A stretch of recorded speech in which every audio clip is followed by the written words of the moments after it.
Now let's move on to a very important topic. The MOSFET has several internal capacitances. These require a finite time to charge. What we have been assuming so far in our analysis is that these capacitances are charged instantaneously. Therefore, the device models we derived, such as a small signal model, do not include any capacitances.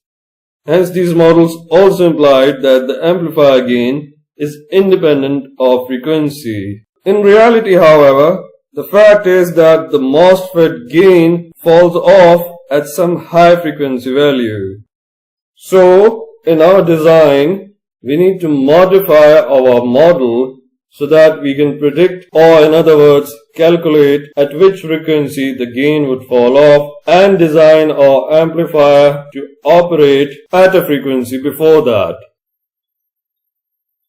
Now to start this process, we need to first see what types of internal capacitances are present in the MOSFET.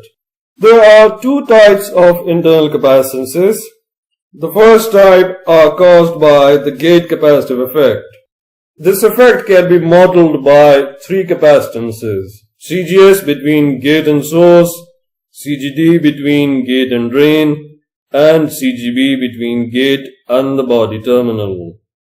The second type are the source body and drain body depletion layer capacitances.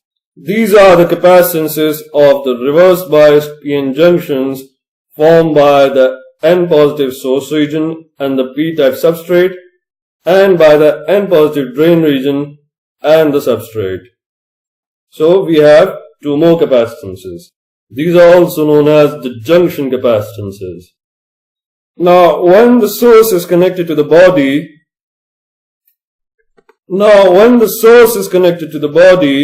these two capacitances can be removed.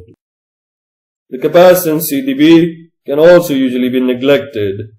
Thus, we are left with just two main capacitances, CGS and CGD. Now let's see how they can be augmented in the small signal model. Here we are. Notice the location of the two capacitances. Also notice this symbol notation. Uppercase V and the subscript is lowercase gs. This is because now we will be dealing with voltages and currents that are function of frequency, or more generally, the complex frequency variable S.